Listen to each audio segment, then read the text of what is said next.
J'aimerais vous partager aujourd'hui une expérience qui est beaucoup plus personnelle et qui a été marquante pour ma famille et moi.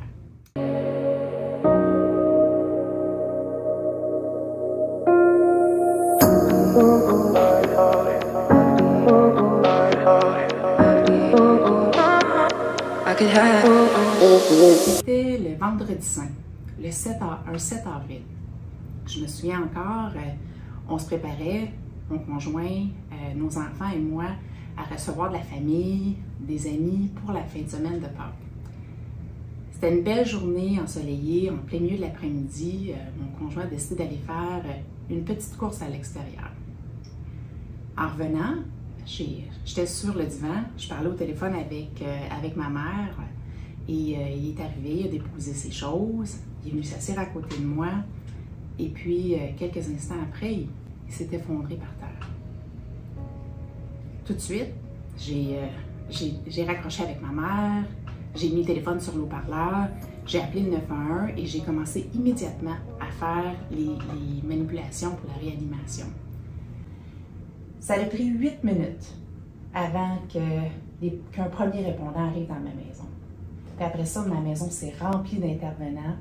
Il y avait des pompiers, des ambulanciers, des premiers répondants qui étaient là.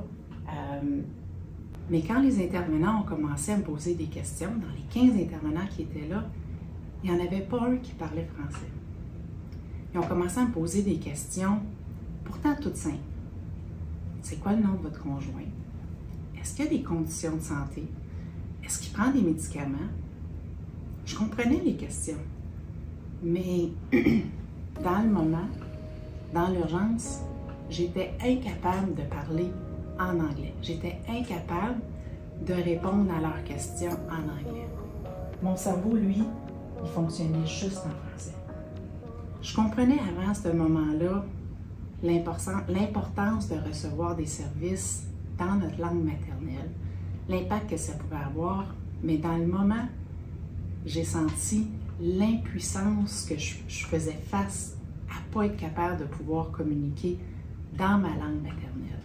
Mon conjoint il a survécu et il continue de recevoir des services en cardiologie par une équipe excellente. Il reçoit d'excellents services, mais très rarement il a reçu des services dans sa langue maternelle, en français.